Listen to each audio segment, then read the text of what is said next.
Good morning, everybody. It's Irene with BrainStormAcres. And this morning I'm going to take you through my typical walkthrough in the morning. Okay, I just walked into the greenhouse, and the first thing I'm going to do is see if we have any mouses. Nope, mouses. Nope, mouses.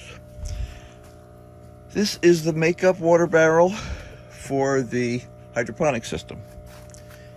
So, you can see it in there. This is good for, anywhere from 4 to 6 days, depending on how hot it is. and early and late, it could be good for longer. This is the reservoir on the floor, and that board is just to help keep this from blowing off. That's where the nutrients go in, and that float valve there is what allows water from the makeup water barrel to come in here and refill it as the water gets used up by the plants. So here's the hydroponic system. We also have some more mousy traps down there. And tomatoes. That's all we have in here this year. We have done peppers before, but generally we just do tomatoes. And there's a million tomatoes here. Once we get down here, we have husk cherry plants. Now, I have to admit, husk cherries are one of my favorite fruits in the summertime. They just, when they're like this, you know they're ready. And that little husk peels right off the outside. And it's like, it reminds me of the commercials for Starburst when my kids were junior high school. It's this burst of flavor, and it's a tropical flavor, which is kind of unusual for fruits. They're in the same family as tomatillos, and they don't taste anything like tomatoes to me. If you were to cut them open, because they're in the tomato family too, they're all solanums. If you were to cut them open, they would look like a miniature tomato. So they have like a gazillion seeds in them. So one of the problems we have is that the mice will sometimes bury seeds in the flower or the beds, or we'll miss some somewhere along the line. They're very tenacious. They pop up all over the place, and yeah, next thing you know, you're up to your house cherries. They're also called ground cherries. Yum. Empty, empty, empty. This is our valve here. This is valve number 3, and it right now is only serving this one plant. This is our junk area. So these are unused. They'll be reused this fall, probably for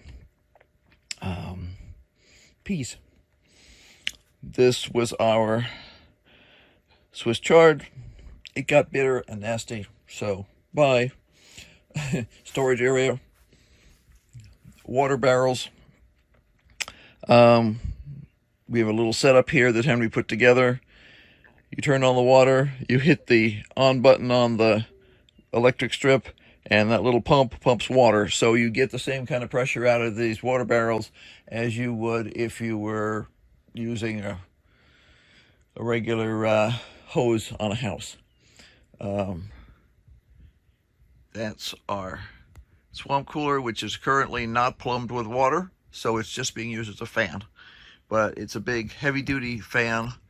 When it gets super, super hot, I will sometimes, like up around 105 or something, I will sometimes turn it to number 2, but most of the time it stays on the bottom setting, number 1. Storage. We have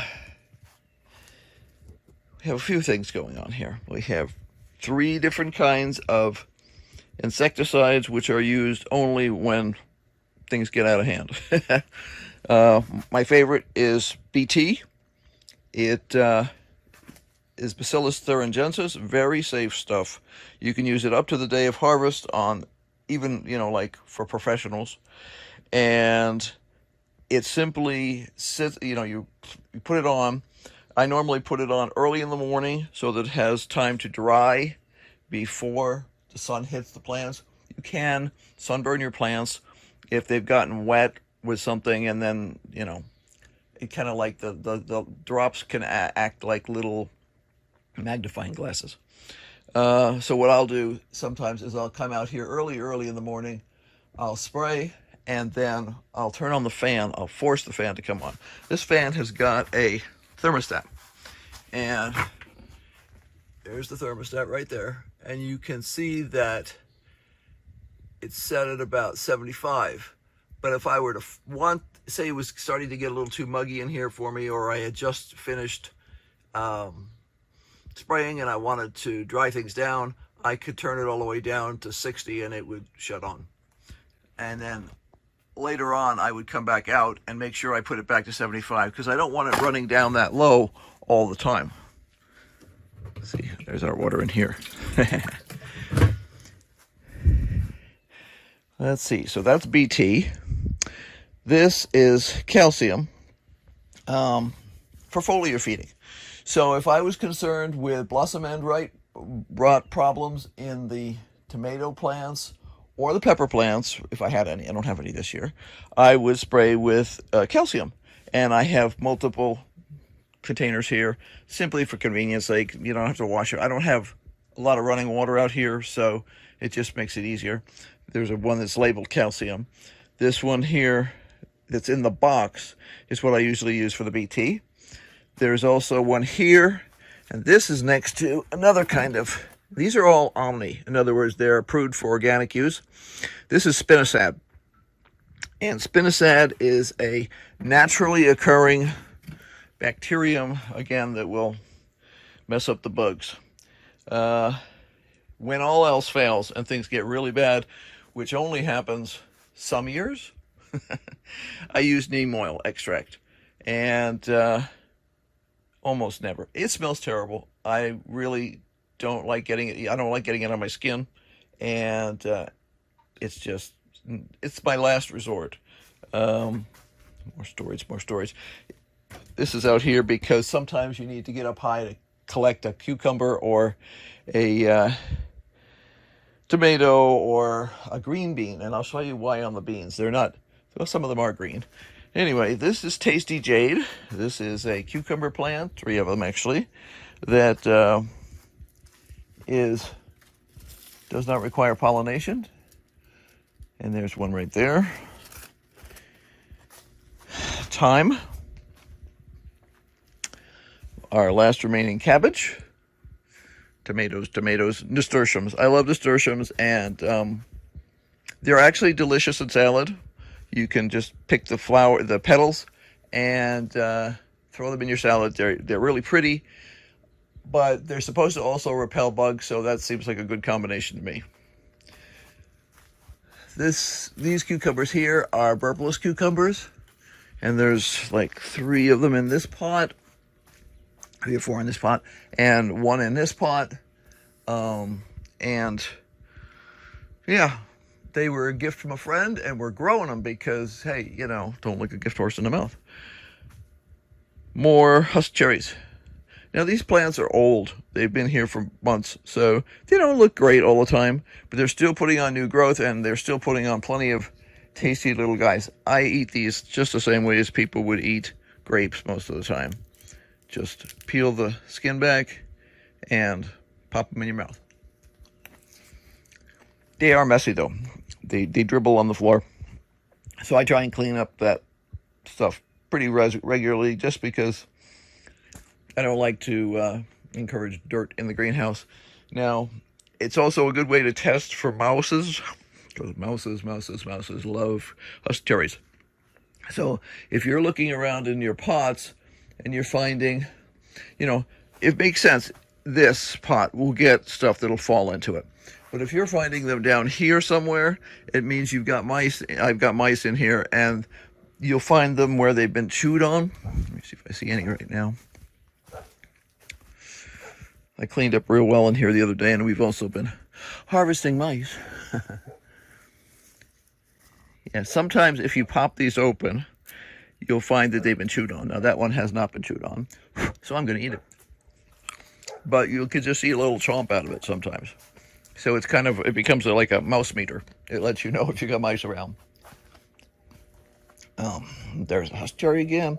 Now, in this pot, in addition to the cucumbers, we have yard-long beans. So it's hard to tell in here. Let's see if I can not backlight this. Yeah, these are red ones. I normally let these get another, maybe another 3 inches long. I don't actually let them get a yard long. I think they are too stringy and less tasty at that point. There's also green ones in here. So, there's that. And I normally go around the back too. I'm checking things over, so I'm going to walk up and down each aisle every day. These are radishes. These ones that are tiny, tiny, tiny, like this one, may not make. Or if they make, they will be too spicy and fibrous. But these here are ready, some of these are ready to pick. So I would just pick a couple of the big ones, cut them up for Henry because he's the one who eats them, and our friend Violet also eats them. And, but these guys, if they don't make, at some point you just say, meep, and you ignore them. Husk cherries. These are new husk cherries. I decided I would let some of the random seedlings that popped up grow up to be full-size plants. And I've tried to create more space around this because it'll make it easier to harvest them. Because if you're reaching back into the back behind everything, it gets kind of awkward sometimes. Okay, basil, nasturtiums, and underneath this basils and nasturtiums are dwarf tomatoes. So check the label. Red Robin, that's what I thought this was. Red Robin, it is a very prolific dwarf tomato, and the tomatoes do not get bright red. They get sort of an orange color, but they're super delicious. They're just a little cherry tomato, and super yummy, super yummy. And sometimes if you don't check them for a couple of days, you'll suddenly find you've got 5 or 6 that are ready to go. Here's our last kohlrabi. It's hiding under there. It's a pteric kohlrabi, and it'll grow up to be a big kohlrabi someday. This is Thai basil, and can be used in whatever you want to use it in. We use it usually in Vietnamese spring rolls. Okay, this one here is nasturtiums and dill, and when it's young and fresh like this, we use this in cucumber salads for Henry. He loves dill. When this stuff gets done pollinating all over the world, because it'll just, when you bump into it, you can see this yellow here. It just pollinates the planet. But we'll get dill seeds out of it, and we save the dill seeds to use in pickles. Okay, around the back here, we have more tomatoes. And I just go through and I check to make sure nothing is getting too heavy. I do that on all the tomatoes because sometimes you'll just get something that'll suddenly have a little growth spurt and it'll be so heavy that it can break the plants. And I have 2 ways of controlling the plants. I have these clips, these tomato clips, and then I have these tomato hooks. And you could hook the hook onto the string that's supporting them, and then you hook it onto a branch and just hold it in place. Lettuce, the last of our lettuce. Some of this is starting to bolt a little bit, so we'll just have to watch as to if as long as it's not bitter, it's totally edible. You can either harvest individual heads or you can harvest individual leaves, depending on what you feel like having that day. And if you harvest a head, don't wash it, put it in the fridge in a container or a bag, and it'll probably sit there for a week without getting yucky, which is really nice, because if you think about it, when we buy stuff from the grocery store, it usually lasts for several days. But it's already been on the road from some farm somewhere forever. So, yep, lettuce, more nasturtiums. This guy got a little too dry the other day, which why he looks yucky, but he's putting out new leaves, so he'll be fine. More tomatoes. More tomatoes. The backside of the husk cherry. This is also a basil plant. And these are yellow dwarf tomatoes. And that's the color they are when they're ready. They're just yellow. And they're super tasty. Two of these are yellow, and see, there's a red robin. He's full of little cherry tomatoes. Going on farther here, more tomatoes. And more tomatoes. Yeah. So, and that's about it. That's what I do. I check to make sure that everything is damp enough. And the way I do that is this irrigation on these plants runs twice a day. No matter what I do in terms of rearranging pipes and tubes and emitters and all that other kind of stuff, things that are on the ends of the tubes are called emitters. Yeah, I'm going to get rid of this guy. He is going to be another husk cherry. You do have to watch for husk cherry sometimes, or at least I do, because I don't want too many plants. At some point, that plant will get too ratty, and I'll get rid of them. I actually considered getting rid of them earlier, but this also makes a really good early warning system for mice. So, you know, it serves a dual purpose. But the way I tell how my plants are doing, other than watching for things like wilting, which I try to avoid, is the irrigation runs twice a day. If there is no moisture at all in the bottom of these things, it may not be getting quite enough time on the irrigation. The problem is they don't run evenly between the different pots, and I've changed everything you can think of changing, and it still doesn't seem to change things. So they're not a precise thing. It's not like one of the industrial setups that really meters the water, because it's designed for use in a garden situation where, you know, because here I can show this one easily. There it is. I'm going to stop the video for just a second and restart so we don't wind up with too giant a video.